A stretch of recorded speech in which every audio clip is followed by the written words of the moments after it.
Welcome to Richard Scale Modelling. This is part 3 of Atlantis gas truck. Scale is 1 to 48. So parts 1 and 2, I first of all introduced the kit, and in part 2 I started to build. In part 3 I'm going to be building up the cab unit. So let's jump into this and see how well I get on. To begin with, I'm painting the inside of the cab, and I'm using Revol Aquacolor 61 Emerald Green for this.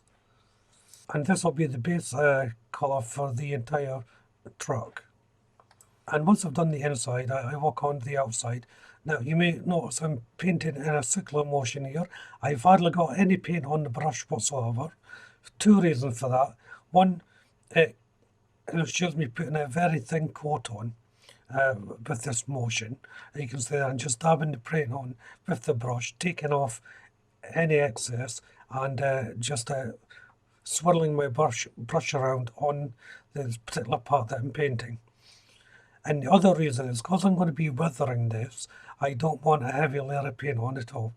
So it's only actually going to be one coat throughout the build.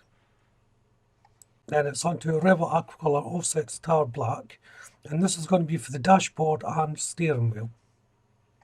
And another thing I should point out is because I'm weathering this heavily, I can be very free and loose with the painting as well. I don't have to worry about being too accurate, especially with the colours. I do want a faded sort of dirty look to everything, and I'll be keeping that in mind as I paint. On the seats I'm also using 06 Tar Black Revol Aquacolor, but this is mostly for a base coat that I'm using the colour here for.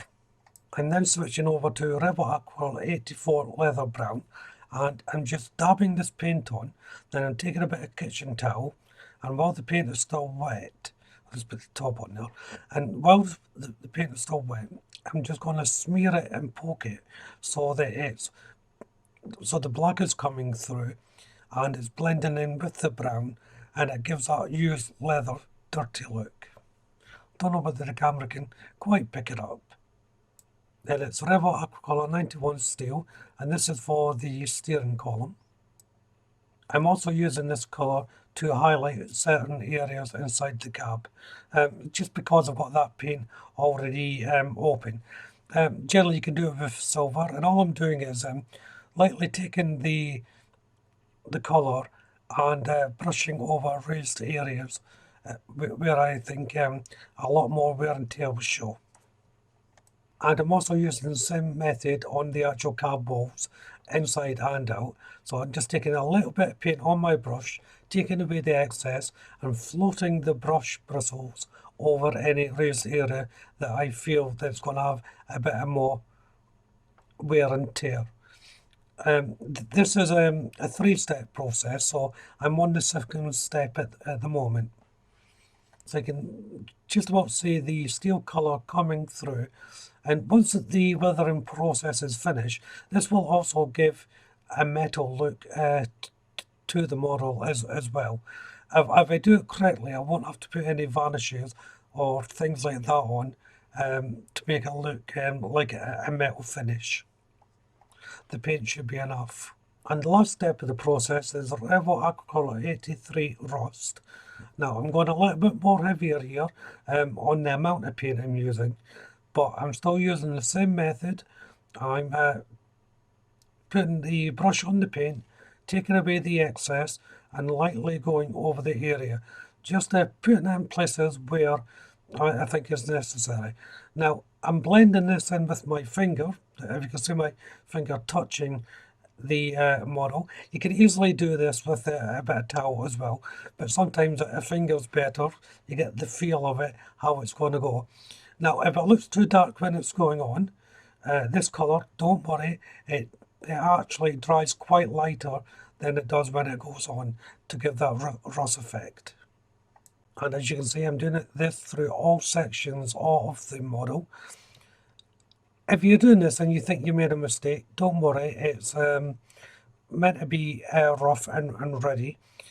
And sometimes mistakes do help when you're doing it. You want the rust patterns and the wear to look natural. So think where the metal would meet the weather, where it would make it contact with hands and everyday surfaces, and concentrate on those areas to put in the most rust effect. And since I'm putting on very small amounts of thin paint, the drying time is next to nothing, so I can carry on with the build. And this is what I'm doing here now. I'm starting to assemble the cab. So first of all, I'm putting in the steering wheel and column. There's a little location point just below the seats that it sits in. And then the dashboard is to go on next. And this gets fitted into the front section of the cab. There is a couple of little location pins for this. I found it a little bit tricky to fit initially. The mold wasn't as crisp as you would like it, so it took a little bit of working just to get right.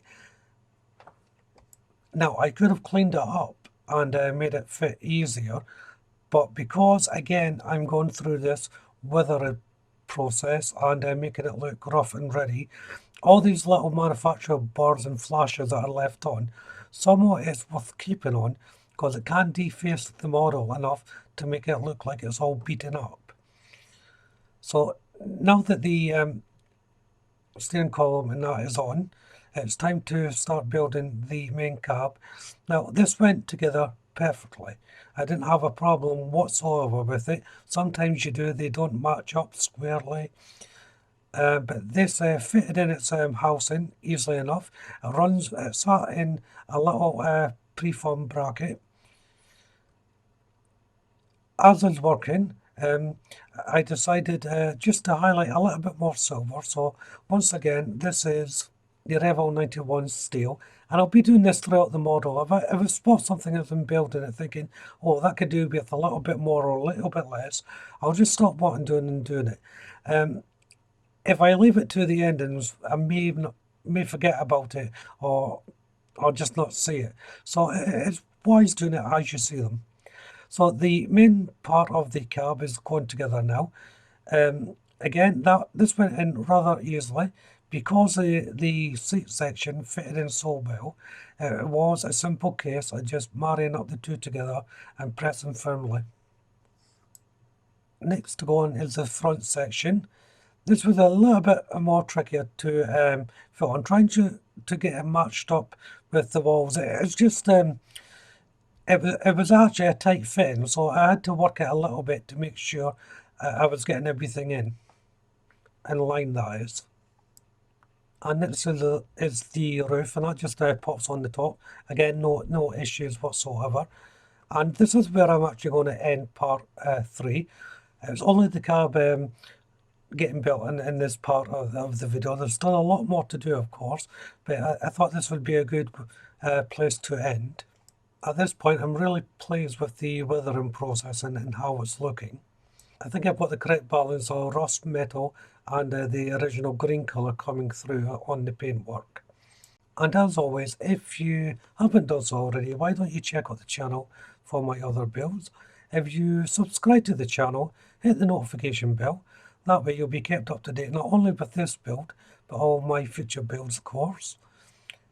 Don't forget to leave a comment, hit that like button, and of course you can share the video. But for now, thank you all very much for watching. Bye bye.